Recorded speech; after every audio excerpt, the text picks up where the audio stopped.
don't mind me. I'm sitting outside of a Taco Bell waiting on one of my friends to come meet me for dinner.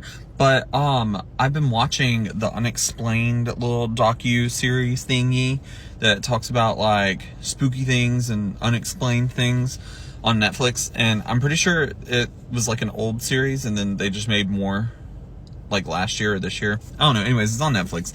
And they were talking about how people, a lot of times before tragedies or before like terrible natural disasters or things that happen, a lot of the people involved will have premonitions of what's happened. And a lot of the people will say that they've had like recurring dreams their entire life or premonitions their entire life, or sometimes it's just random. Like a lot of people will start having them.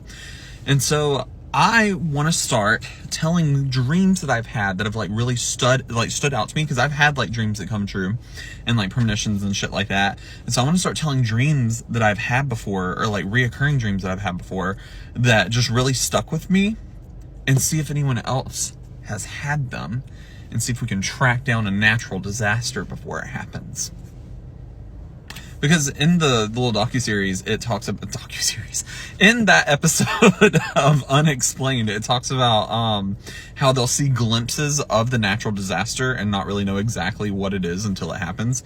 But one that I started having back in 2018, I was in college, and so I started having dreams about. So picture this. I'm gonna try and summarize it, but it's like I was not in the dream, I was seeing it, if that makes sense. And I was seeing it in a very cinematic way, like I was seeing like camera angles and cuts and things like that. So first thing I saw was like the back of this like really old white house that was falling apart. And I was like zooming out and saw a boombox sitting on a table, and out of the boombox, and it was like a concrete slab for a back porch area or back patio area.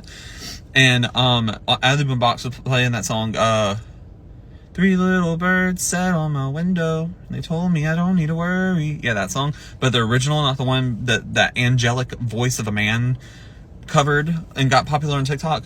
But anyways, that was playing out of the boombox, and then the like whole view kind of like panned out more, and I saw three little birds sitting on a picket fence, like a wooden privacy fence that was really tall. And two of them were grooming like each other, and one of them was just whistling. And in the background, I saw this like big like boof. And then I saw this like overhead view. Well, the two birds that were grooming each other flew off. Then I saw this overhead view of this like huge wave washing onto a beach, and then like washing into the subdivision where this house was, and just like demolishing all of it.